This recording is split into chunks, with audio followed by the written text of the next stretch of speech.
लोगों ने एक लेट्स सपोज एक प्रोग्राम लिखा होगा, ठीक है, सी प्रोग्राम या कोई भी प्रोग्राम।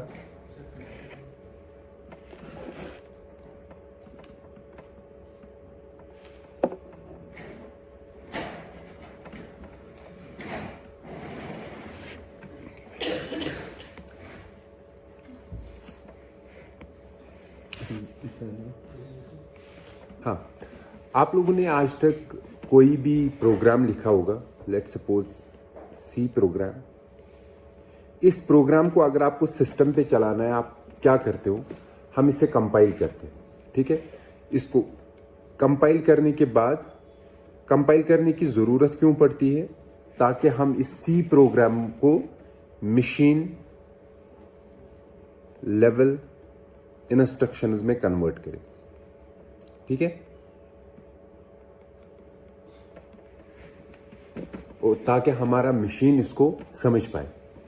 और ये मशीन, हमें पता है, जो भी हमारी कंप्यूटर मशीन होती है वो सिर्फ बाइनरी को समझती है। बाइनरी मतलब हमारा 0 एंड 1, जो आज तक हमें पता है 0 और 1 को ही ये समझता है।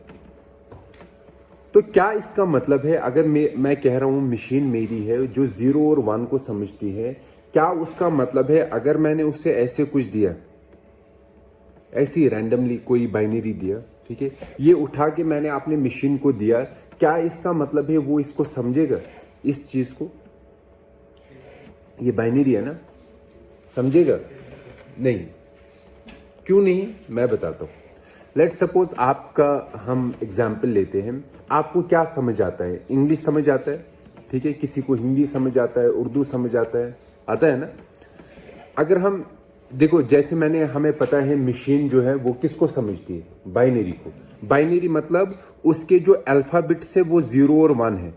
0 और 1 को कंबाइन करके जो हमारे वर्ड्स बनेंगे वो हम कहते हैं वो समझता है। लेट्स से हम हैं, हमें इंग्लिश समझ में आती है। इंग्लिश में कौन अल्फाबेट्स है? 26, ए से लेकर जेड तक, ठीक है। मैंने आपको एक वर्ड दिया ऐसे, ये आप समझ रहे हो ये क्या है? ये तो इंग्लिश में है, हमें तो इंग्लिश आती है ना, लेकिन आप समझते हो। तो वैसे ही आप कैसे बोल सकते हो कंप्यूटर अगर बाइनरी समझ रहा है, उसको कुछ भी बाइनरी में दो, वो समझेगा? नहीं ना समझेगा। वो किस चीज को समझेगा? हम किस इंग्लिश लैंग्वेज को समझते हैं? जिसमें अल्फाबेट्स को मिलाकर मीनिंगफुल वर्ड्स या सेंटेंसेस बने। मीनिंगफुल वर्ड्स या सेंटेंसेस क्या है? जिनके लिए हमें बनाया गया है, मतलब जो हमें समझाए गए हैं, ये वर्ड है मीनिंगफुल। हमें बोला गया है कि हेलो जो है इसका मतलब क्या है, तभी हम ये समझते हैं ना कि बाय डिफॉल्ट ये फिक्स है नेचर से नहीं ना, ये बोला गया है हेलो का मतलब क्या होता है, तब जाके हमें पता है हेलो का मतलब क्या है, हम उसको वैसे ही प्रोसेस करते हैं। वैसे ही जब मशीन बनती है ना, कोई भी मशीन, वो किसी भी बाइनरी को नहीं समझता है। कोई भी बाइनरी उठा के हम उसको देंगे वो समझेगा नहीं। कुछ स्पेसिफिक बाइनरी वर्ड्स होते हैं, स्पेसिफिक बाइनरी वर्ड्स होते हैं जिनको वो समझता है, ठीक है। लेट्स सपोज मैंने बताया इसे 100111 का मतलब क्या है। मैंने अपने कंप्यूटर को जब बनाया है, मैंने इसे इस तरीके से बनाया है कि ये इसको समझेगा। किसको? 10111, ठीक है। तो मतलब मेरा कंप्यूटर इस बाइनरी वर्ड को समझता है, बाकी वर्ड्स को ये जरूरी नहीं कि ये वो उनको समझता है, ठीक है। तो हम पहले ही कुछ बाइनरी वर्ड्स डिफाइन करके रखते हैं जिनको हमारा कंप्यूटर समझेगा, ठीक है। अगर मैंने उसे उन बाइनरी वर्ड्स के बाहर कुछ दिया ना, वो उनको नहीं समझ पाएगा। जब उनको समझ नहीं पाएगा, वो उस बाइनरी को प्रोसेस कर सकता है? नहीं कर सकता है, ठीक है। लेट्स सपोज आपका अभी एक कोर्स है digital electronics and logic design, ठीक है, जिसमें आप सर्किट्स बनाओगे, मतलब एडर्स बनाओगे, बहुत चीजें बनाओगे। लेकिन वहां जब भी हम सर्किट बनाते हैं ना, पहले हम उसकी फंक्शनैलिटी डिफाइन करते हैं। क्या डिफाइन करते हैं? फंक्शनैलिटी। जैसे आपने एंड गेट तो समझा होगा आज तक। एंड गेट का काम क्या होता है? क्या अगर दोनों 1 हुए तो 1 होगा, अगर दोनों में से एक भी 0 होगा तो क्या होगा? 0। पहले हम फंक्शनैलिटी डिफाइन करते हैं, ठीक है, फिर हम क्या बनाते हैं? सर्किट। फिर हम एडर बनाते हैं, कि पहले एडर बनाते हैं फिर फंक्शनैलिटी करते हैं, नहीं ना। वैसे ही होता है मशीन्स में भी। मशीन्स में मैं पहले बाइनरी वर्ड्स बनाने पड़ते हैं जिनको मैं चाहता हूं ये समझे। फॉर एग्जाम्पल अगर मैं चाहूंगा 10011 का मतलब है कि इसको ऐड करना है दो नंबर्स को, इसको क्या करना है, दो नंबर्स को ऐड करना है। तो मैं इस कंप्यूटर, इस मशीन को जब बनाऊंगा ना, मैं अंदर हार्डवेयर को ऐसे बनाऊंगा, ऐसे उन हार्डवेयर स्विचेस को लगाऊंगा कि जब भी उसे 100111 आएगा वो खुद समझेगा कि मुझे क्या करना है, ऐड करना है। मतलब उसका सर्किट इस तरीके से चलेगा कि वो दो नंबर्स को क्या करेगा, ऐड करेगा। ठीक है, तो मतलब कोई भी मशीन बनाने से पहले सबसे पहले क्या डिफाइन करना पड़ता है, फंक्शनैलिटी, या बोलेंगे वो बाइनरी वर्ड्स जिनको वो समझे, जिनको वो, इन बाइनरी वर्ड्स को अगर मैं नाम रखूं बाइनरी इंस्ट्रक्शंस, तो कोई प्रॉब्लम नहीं होगी, है ना। रख सकते हैं ना नाम बाइनरी इंस्ट्रक्शंस। तो क्या होती है बाइनरी इंस्ट्रक्शंस यहां फिर, बाइनरी इंस्ट्रक्शन का मतलब क्या है, it is an binary stream जिसको मेरा कंप्यूटर समझता है, उसको हम बाइनरी इंस्ट्रक्शन बोलते हैं। लेट सपोज अगर हमने हायर लेवल में C = A+B लिखा, ठीक है, तो बाइनरी में ये कन्वर्ट होके एक ऐसी इंस्ट्रक्शन में कन्वर्ट होगा जो इंस्ट्रक्शन मेरा कंप्यूटर समझता है। ठीक है, तो अब अगर मुझे कंप्यूटर मशीन बनानी है, सबसे पहले मुझे क्या बनाना है, मुझे वो बाइनरी इंस्ट्रक्शंस डिवाइस करने हैं जिनके लिए मुझे अपना मशीन बनाना है। वही करना है ना, सबसे पहले क्या बनानी है, वो बाइनरी इंस्ट्रक्शंस जो मेरा मशीन समझे, जिनको प्रोसेस करे। बाइनरी इंस्ट्रक्शंस बनाने के लिए हमें कोई हार्डवेयर की जरूरत, हम बैठ के वो खुद बना सकते हैं। कि मेरा लेट सपोज मुझे हार्डवेयर बनाना है जो सिर्फ दो चीजें समझे, ऐड और सबट्रैक्ट, तो मुझे कितनी इंस्ट्रक्शंस बनानी है बाइनरी, दो। लेट सपोज मैंने बोला 100110 का मतलब ऐड है और 011111 का मतलब सबट्रैक्ट है। तो जब मैं इसको ये दूंगा ये ऐड करेगा, जब मैं इसको ये दूंगा ये क्या करेगा, सबट्रैक्ट। अगर मैंने इसे ऐसे दिया ये क्या करेगा, ये समझेगा ही नहीं, इस इंस्ट्रक्शन को ये समझेगा नहीं। क्यों, क्योंकि इसका जो हार्डवेयर बनाया है वो बनाया है सिर्फ ये समझने के लिए और ये समझने के लिए। ओह सॉरी, आप नहीं ना समझेगा, ठीक है। तो क्योंकि मैंने हार्डवेयर जो बनाया है वो सिर्फ इस इंस्ट्रक्शन के लिए और इस इंस्ट्रक्शन के लिए बनाया, ठीक है। तो यहां तक आपको समझ में आ गया, क्या आया हमें समझ, कि जब भी हम कोई चिप बनाते हैं, प्रोसेसर बनाते हैं, कोई भी कंपनी प्रोसेसर बनाती है ना, सबसे पहले वो डिवाइस क्या करते हैं, वो बाइनरी इंस्ट्रक्शंस जो वो चाहते हैं उस हार्डवेयर पे चले। ठीक है, समझ में आया। लेट सपोज हमारी ये कंपनी है, हम चिप बनाना चाहते हैं, ठीक। तो हम सबसे पहले क्या करेंगे, वो बाइनरी इंस्ट्रक्शंस डिफाइन करेंगे जिनके लिए मुझे क्या बनानी है, चिप। अब जब मैंने बाइनरी इंस्ट्रक्शंस बनाए, ठीक है, ये सेट बनाए, लेट सपोज मैंने 10 इंस्ट्रक्शंस का सेट बनाया। कितने इंस्ट्रक्शंस का, 10, मतलब 10 बाइनरी इंस्ट्रक्शंस बनाई। फिर मुझे क्या करना पड़ेगा, मुझे हार्डवेयर बनाना है। हार्डवेयर मतलब हार्डवेयर में क्या होता है, चिप्स में क्या होते हैं, गेट्स होते हैं ना। मतलब गेट्स को ऐसे कंबाइन करना है, ऐसे रखना है ताकि इन 10 में से जो इंस्ट्रक्शंस आ जाए वो उनको समझे और अकॉर्डिंगली उनको क्या करे, प्रोसेस करे। ठीक है, समझ में आया यहां तक। तो सबसे पहले क्या बनाने, इंस्ट्रक्शंस। ठीक है, ये जो मैंने ग्रुप ऑफ इंस्ट्रक्शंस बनाई, ठीक है, जो जिनके लिए अब मुझे क्या बनाना है, हार्डवेयर। इस ग्रुप ऑफ इंस्ट्रक्शंस को बोलते हैं उस हार्डवेयर का इंस्ट्रक्शन सेट।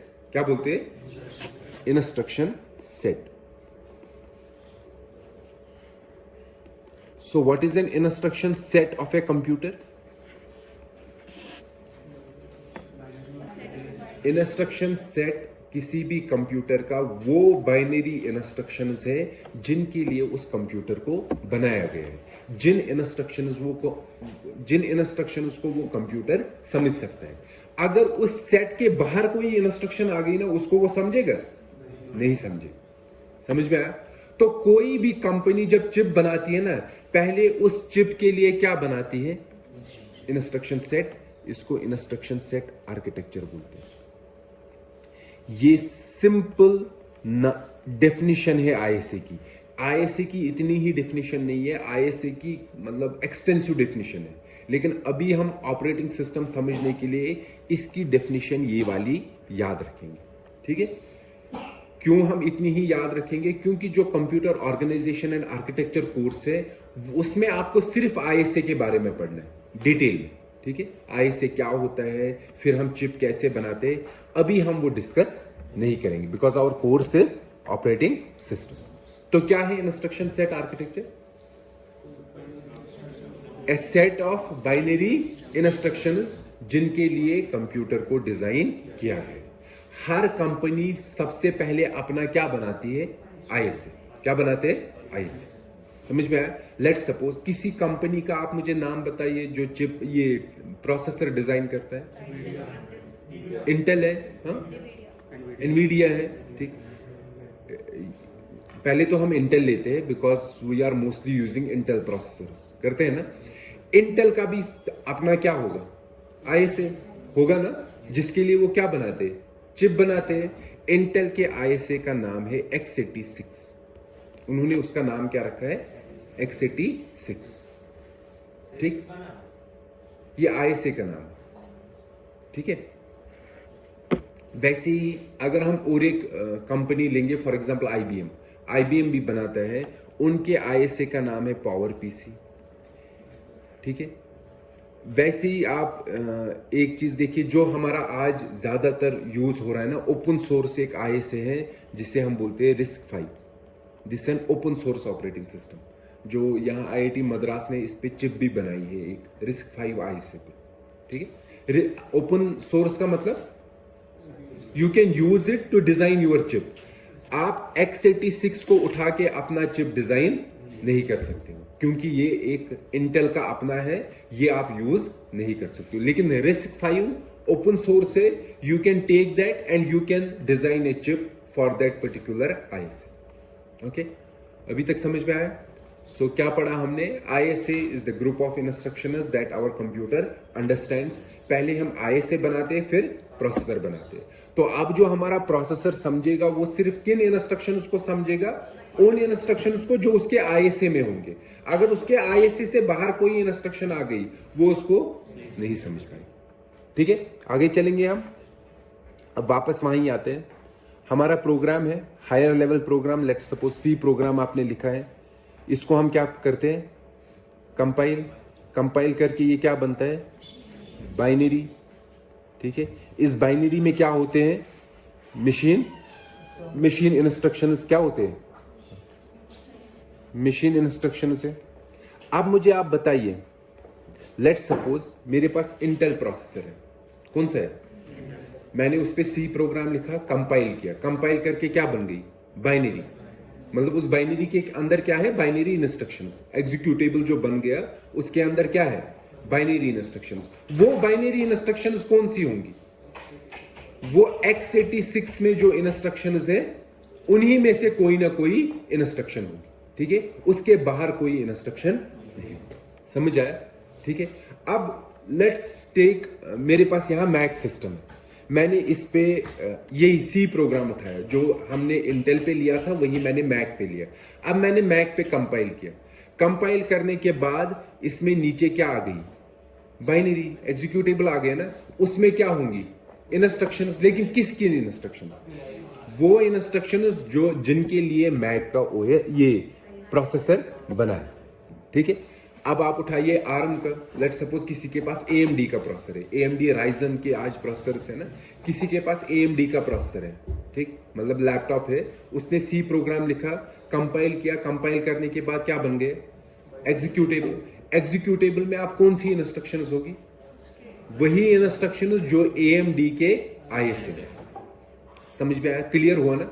अब लेट सपोज हमने 3 एग्जांपल लिए, AMD, मैक एंड इंटेल। अब जो इंटेल पे एग्जीक्यूटेबल है ना, जिसमें बाइनरी है, मैं उस बाइनरी को उठा के मैक में डालूंगा, क्या वो यहां चलेगा? नहीं चलेगा। वैसे ही मैं AMD का उठा के मैक में डाल दूं, वो चलेगा? क्यों? क्योंकि उसमें इंस्ट्रक्शंस वो वाले हैं जो उस प्रोसेसर के हैं। ठीक है, समझ में आया आप लोगों को? Everything clear? आगे चले हम। अब देखिए आप, ये तो यहां तक तो हमें समझ में आ गया कि क्या होता है, इशू क्या है। अब लेट्स से कोई चाहता है, मेरे पास मेरा सिस्टम है, और इससे पहले मैं एक चीज बात बताऊंगा, जो यहां से हमें और एक पॉइंट पता चला, जो कंपाइलर्स होते हैं, क्या होते हैं? हर सिस्टम का अपना स्पेसिफिक कंपाइलर होता है।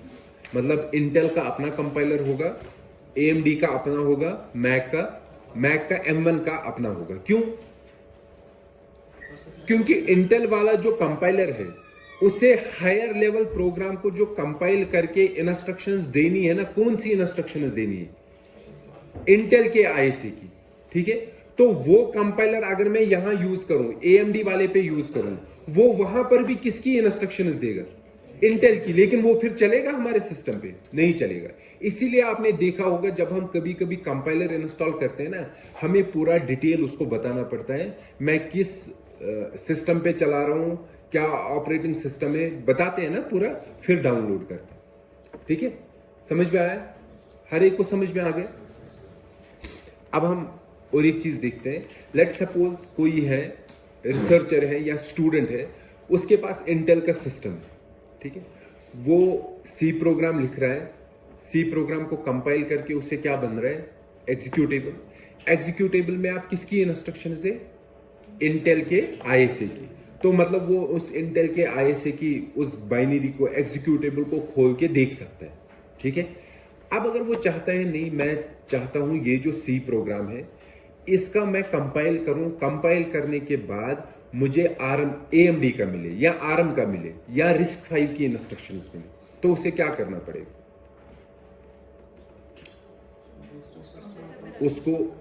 उसको एक ऑप्शन है, वो दूसरा सिस्टम लाएगा, लेट्स सपोज AMD का। ठीक है, वहां पर उसी सी प्रोग्राम को कंपाइल करेगा, और उसे जो एग्जीक्यूटेबल मिलेगा उसमें कौन सी इंस्ट्रक्शंस होंगी? AMD।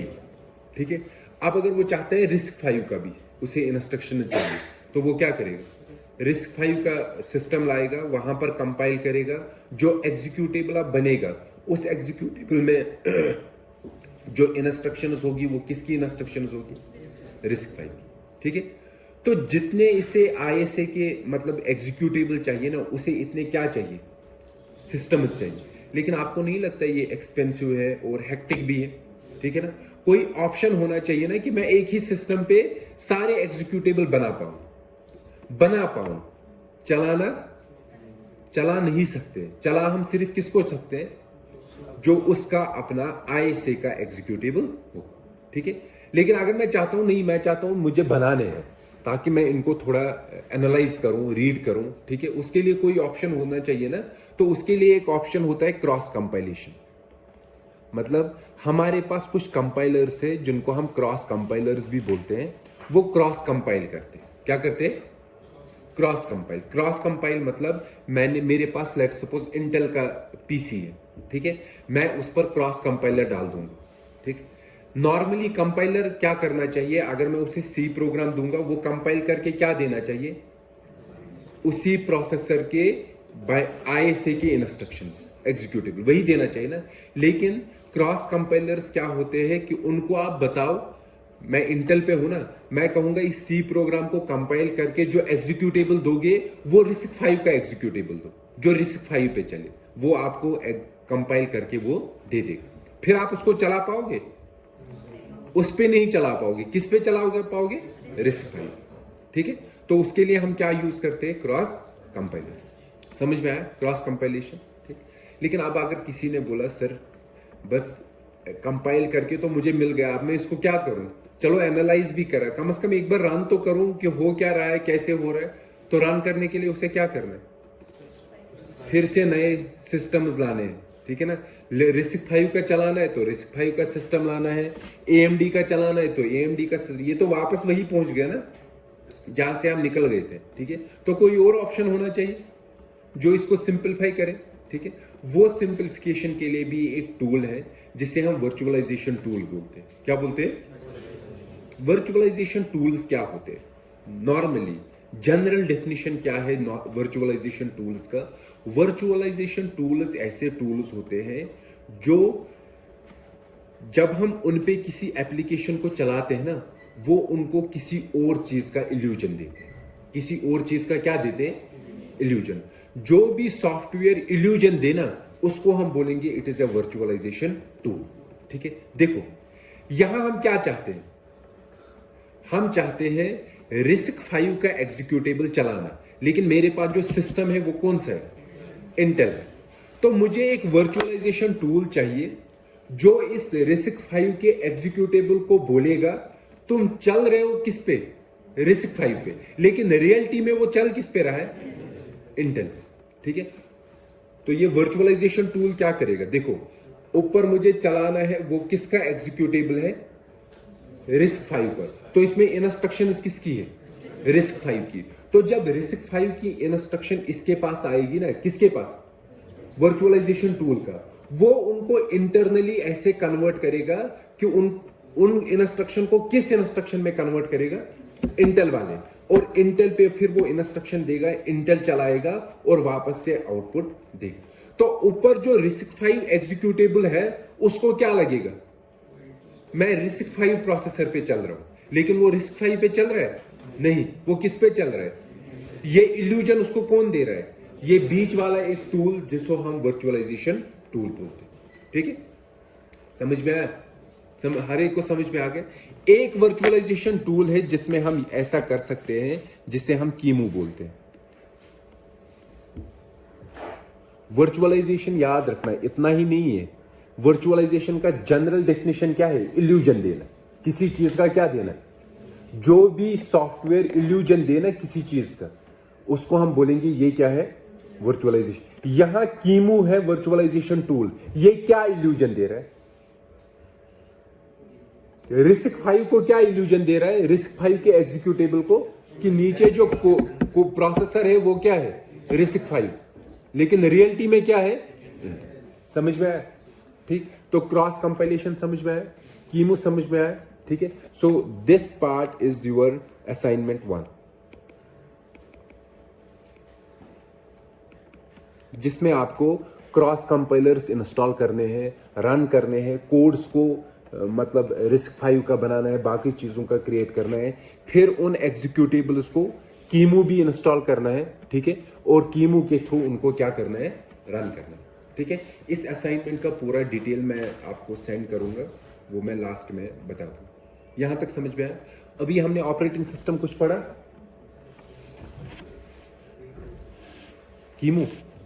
कीमू एक टूल है, वर्चुअलाइजेशन टूल, कि जिसपे हम जब हम उसे किसी सिस्टम पे इंस्टॉल करेंगे ना, उसके ऊपर हम फिर एग्जीक्यूटेबल्स को चला सकते हैं। RISC-V का एग्जीक्यूटेबल भी चला सकते हैं उसी पे, इंटेल का भी चला सकते हैं, AMD का भी चला सकते हैं, या किसी ARM का भी चला सकते हैं, ठीक है। ये सिर्फ इतने में ही काम नहीं देता है कीमू के और भी काम है। ये एक काम है, ठीक है। ये बाकी बहुत सारे काम करता है, वो भी हम आहिस्ता आहिस्ता देखेंगे। जैसे आपने आज तक कोई OS इंस्टॉल किया अपने सिस्टम पे? किया है? लिनक्स किया है, ठीक है। लेट्स सपोज आपको दो ऑपरेटिंग सिस्टम चलाने, आप कैसे करोगे? हाँ, एक ऑप्शन है ड्यूअल बूट करो। ड्यूअल बूट के में लेट्स सपोज आपने ड्यूअल बूट बनाया, आपने विंडोज डाल दिया और लिनक्स डाल दिया, ठीक है। लेट्स सपोज अभी आप लिनक्स चला रहे हो। क्या चला रहे हो? लिनक्स। अब आपको विंडोज चलाना है, तो क्या करना पड़ेगा?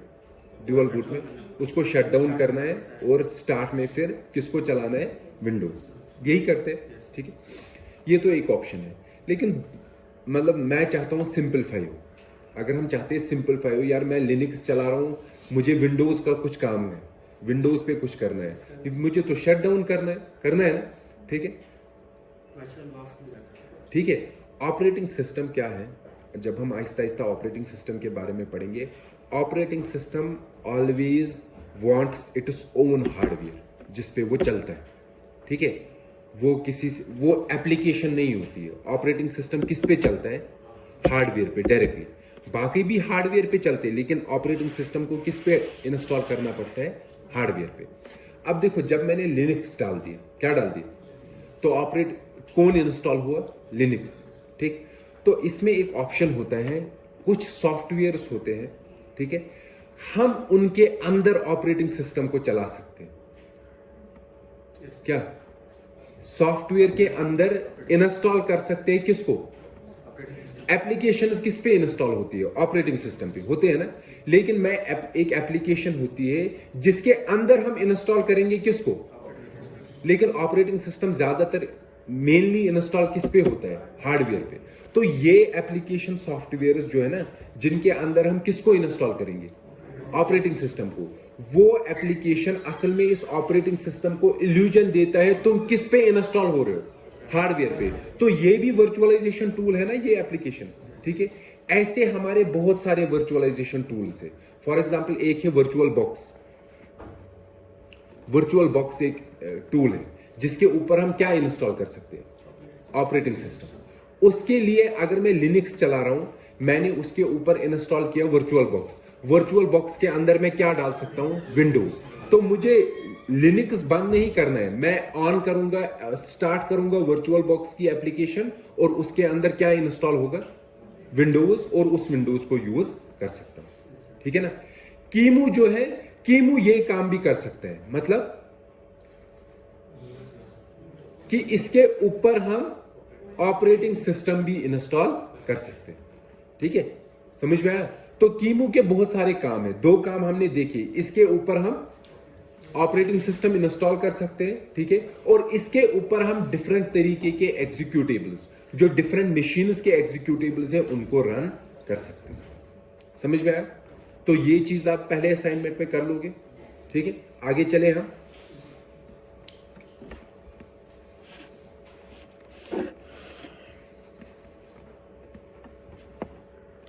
तो हमारा प्रोग्राम था, अब ये हमें समझ में आया, इसको कंपाइल किया। कंपाइल करने के बाद क्या बनेगा? बाइनरी एग्जीक्यूटेबल, जिसको हम रन कर सकते हैं। ठीक है, इस बाइनरी एग्जीक्यूटेबल को फिर हम मशीन पे रन करेंगे। यहां तक ठीक है? अब देखिए, रन करने का आप समझेंगे। यहां तक तो हमें समझ में आ गया।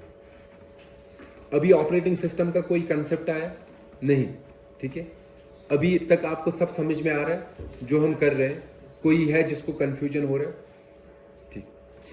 अब ये बाइनरी एग्जीक्यूटेबल मतलब इसमें बाइनरी इंस्ट्रक्शंस है। वो बाइनरी इंस्ट्रक्शंस जिनको मेरा कंप्यूटर समझता है। अब इन बाइनरी इंस्ट्रक्शंस को हमें चलाना है। कैसे चलाएंगे?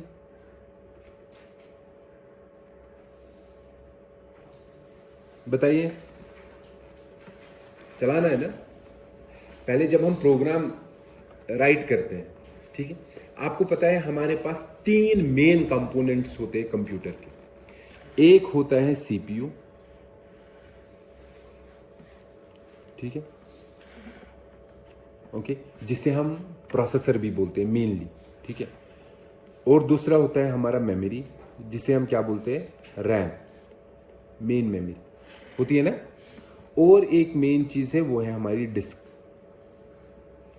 या सेकेंडरी स्टोरेज, हार्ड डिस्क हो, एसएसडी हो, ठीक है।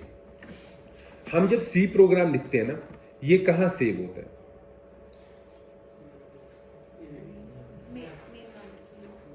सी प्रोग्राम जो मैंने सेव रखा, क्या ये कहां सेव रहता है? डिस्क में। मेन मेमोरी में क्यों नहीं? मतलब आप कैसे बोल रहे हो ये डिस्क में है, मेन मेमोरी में नहीं है? जनरली आप मुझे बताओ, आपको कैसे, मैं आपको बोल रहा हूं आपने प्रोग्राम लिखा, बताओ ये डिस्क में है कि मेमोरी में है? आपको ये चीज तो पता है रैम वोलाटाइल है, ठीक है। वोलाटाइल मतलब पावर स्विच ऑफ हो गया तो खत्म हो गया, जो रैम के अंदर है। जब आप प्रोग्राम लिखते हो, सेव रखते हो ना, अब अगर आपने स्विच ऑफ किया सिस्टम, फिर स्विच ऑन किया, वो प्रोग्राम गायब हुआ होता है? वो तो वहां ही होता है ना। तो इसका बाय डिफॉल्ट मतलब है वो कहां है? डिस्क में, ठीक है। किसमें है? डिस्क में, ठीक। जो ये प्रोग्राम है जब मैंने इसे कंपाइल किया, कंपाइल करने के बाद इसमें क्या बन गया, बाइनरी एग्जीक्यूटेबल। ये बाइनरी एग्जीक्यूटेबल भी किस में सेव है अभी, डिस्क में। किसमें है, डिस्क में, ठीक है। अब मैं इसको चलाना चाहता हूं, क्या करना चाहता हूं, चलाना चाहता हूं। कैसे चलाते हैं, पहले कंपाइल तो पता है ना कैसे करते, कैसे करते हो कंपाइल, कमांड लाइन से कंपाइल किया है। कमांड लाइन में एक कंपाइलर आता है, compiler tool GCC. Let suppose आपने एक सी प्रोग्राम बनाया है test.c, तो आप जीसीसी test.c लिखो, ये इसको क्या कर देगा, कंपाइल करके एग्जीक्यूटेबल बनाएगा। क्या बनाएगा, हमेशा जीसीसी जब एग्जीक्यूटेबल बनाएगा ना इसका, वो इसका नाम रखेगा a.out। क्या रखेगा नाम, a.out। लेकिन अगर आप चाहते हो ना उस एग्जीक्यूटेबल का कुछ डिफरेंट नाम हो, तो आप क्या करो, जीसीसी test.c -o करके, लेट सपोज मुझे उसका नाम रखना है exec, ठीक है। तो क्या होगा, कंपाइल करके एक नई फाइल बनेगी exec। वो exec है क्या, एग्जीक्यूटेबल है, क्या है, मतलब इसका बाइनरी है, test.c का क्या है, बाइनरी। तो आप जब मुझे रन करना है, मैं इस सी प्रोग्राम को रन करूंगा कि इस बाइनरी को रन करूंगा, बाइनरी को, ठीक है। वो कैसे हम रन करते हैं, मैं क्या बोल रहा हूं, मैं कह रहा हूं आपके पास सी प्रोग्राम है, लेट सपोज test.c, इसको कंपाइल करना है। क्या करना है, कंपाइल करके क्या बनता है, एग्जीक्यूटेबल बनता है ना, बाइनरी। तो मैं कह रहा हूं जनरली हम नॉर्मली कमांड लाइन से test.c करेंगे तो ये कंपाइल होगा। कंपाइल होके क्या बनेगा, उस एग्जीक्यूटेबल का कुछ नाम होगा ना, बाय डिफॉल्ट उसका नाम क्या होता है, a.out। लेकिन अगर आप उसका कुछ नाम रखना चाहते हो, ठीक है ना, तो मैंने कहा आपको क्या करना है, जीसीसी test.c -o करके उसका नाम रखो। लेट सपोज फू मैंने नाम रखा, तो क्या होगा, एक फाइल बनेगी जिसका क्या नाम है, फू। ये क्या है, एग्जीक्यूटेबल, किसका, test.c का। अब मुझे इस फू को रन करना है, तो कैसे रन करते हैं, या तो डबल क्लिक करेंगे तो रन हो जाएगा, ठीक है, या नॉर्मली कमांड लाइन से क्या करो, ./foo लिखो और एंटर करो, ये एग्जीक्यूट हो जाएगा, ठीक है। दोनों चीजें है ना। अभी तक देखिए, जब मैंने test.c बनाया, ये किस में है, डिस्क में। फिर मैंने फू बनाया एग्जीक्यूटेबल, ये भी किस में है, डिस्क में। फू में क्या है, बाइनरी इंस्ट्रक्शन। जब हम इसको रन करते हैं, क्या करते हैं, रन। जब हम इस पे डबल क्लिक करते हैं, डबल क्लिक करने पे क्या होता है, ये प्रोग्राम डिस्क से उठ के किस में आ जाता है, मेमोरी। किस में आता है, मेमोरी, मेन मेमोरी। मतलब इसकी सारी इंस्ट्रक्शंस डिस्क से उठ के हम किस में डाल रहे हैं, मेन मेमोरी। कहां डाल रहे हैं, अब इन इंस्ट्रक्शंस को क्या करना है, चलाना है। चलाता कौन है, सीपीयू, चिप जो बनी है, ठीक है। वो क्या करेगा, चिप मेमोरी से एक एक करके इंस्ट्रक्शंस को लाएगा। क्या करेगा, इंस्ट्रक्शन को लाएगा। लाने का मतलब है फेच करेगा। क्या करेगा, फेच। फेच क्या हुआ, फेच का मतलब क्या है, इंस्ट्रक्शंस को मेमोरी से लाके किसके अंदर लाना, सीपीयू के अंदर, ठीक है। फेच किया, लेट सपोज पहली इंस्ट्रक्शन उठा के लाई। जब इंस्ट्रक्शन को लाया, फिर इसको समझेगा मतलब ये देखेगा इस इंस्ट्रक्शन का काम क्या है। लेट सपोज ये ऐड है, ये सबट्रैक्ट है, ठीक है ना, क्योंकि ये बाइनरी है ना पूरा। बाइनरी में अलग अलग पोर्शंस को, जो इंस्ट्रक्शन होती है ना, इंस्ट्रक्शन में दिया गया होता है कि ऑपरेशन क्या है और किस डेटा पे करना है। लेट सपोज ऐड करना है, मुझे ऐड करना है, किस डेटा पे करना है। ऑपरेशन को हम बोलते हैं ऑपकोड।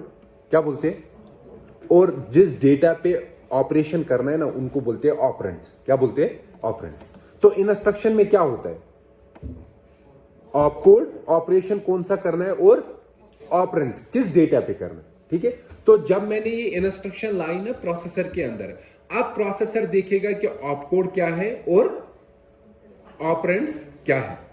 ऑपकोड, ये है ऑपरेशन कोड, और ऑपरेंड्स, ठीक है।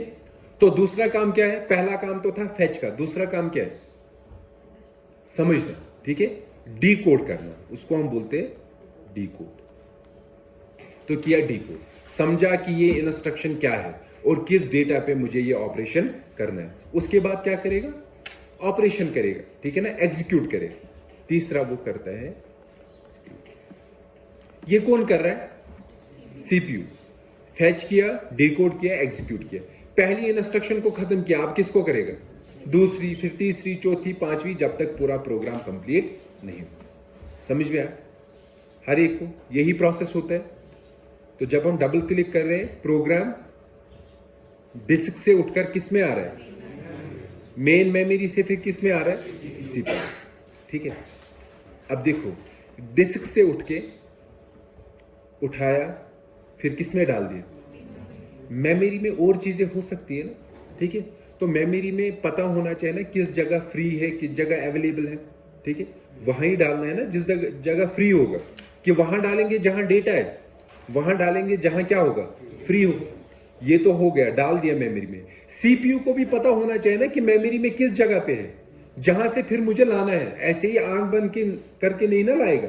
सीपीयू को भी इंफॉर्म करना है कि कहां इस प्रोग्राम को जिसको हमने मेमोरी में डाल दिया है, इसका स्टार्टिंग कहां है, ये भी किसको पता होना चाहिए। तो ये डिस्क से लोड करना है, मेमोरी में डालना है। या और एक चीज, डिस्क में मैंने प्रोग्राम स्टोर किया ना, और उसका एग्जीक्यूटेबल भी स्टोर किया, ठीक है। डिस्क में किस जगह पर सेव रखना है, ठीक है। फिर डिस्क से कैसे लोड करके किस में डालना है? मेमोरी में। फिर मेमोरी से कैसे किस में डालना है? सीपीयू में। काम तो पूरा यही लोग करते हैं, लेकिन इस पूरे काम को मैनेज करने के लिए हमें एक मैनेजर चाहिए, ठीक है, जो ये ध्यान रखे डिस्क में कौन सी जगह अवेलेबल है, कहां पर मैं सेव रखूंगा। फिर डिस्क से उठा के अगर मुझे मेन मेमोरी में डालना है, मैं कहां पे डालूंगा। फिर सीपीयू को इन्फॉर्म भी करना है कि किस जगह पर रखा है, जहां से तुम्हें एक एक करके उठाना है। ये पूरा करने के लिए हमें एक मैनेजर चाहिए ना, चाहिए कि नहीं चाहिए? उसके बगैर आपको लगता है काम होगा?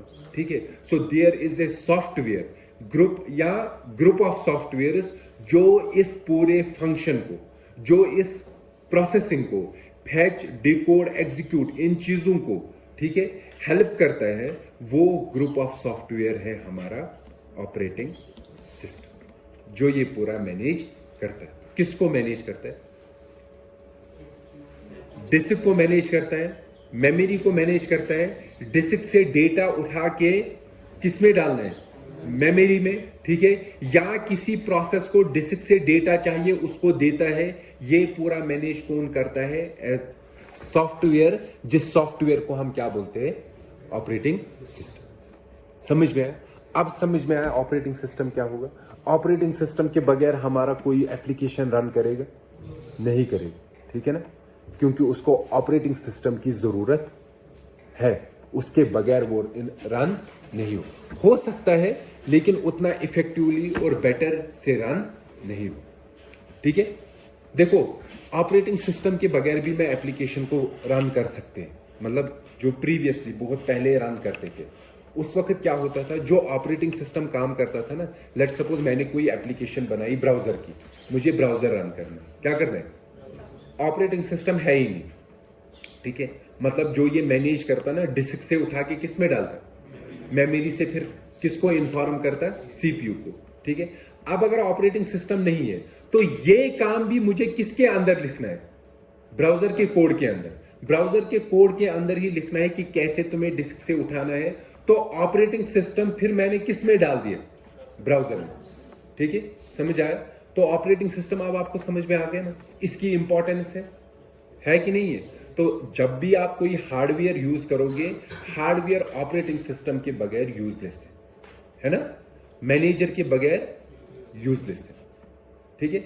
आप एक जगह पर 10 लोगों को रखो, वो काम कर सकते हैं, लेकिन उनको बोलना है ना क्या काम करना है, कैसे करना है, ठीक है। और ये वैसे ही हमारे पास रिसोर्सेज तो है, सीपीयू है, मेमोरी है, डिस्क है, लेकिन इस डिस्क से क्या काम लेना है, मेमोरी से क्या काम लेना है, सीपीयू से कैसे वो काम लेना है, ये पूरा मैनेज एक सॉफ्टवेयर करता है, जिसे हम ऑपरेटिंग सिस्टम कहते हैं। ओके, समझ आया? तो 5 मिनट रेस्ट करें जब तक बच्चे आ जाएंगे।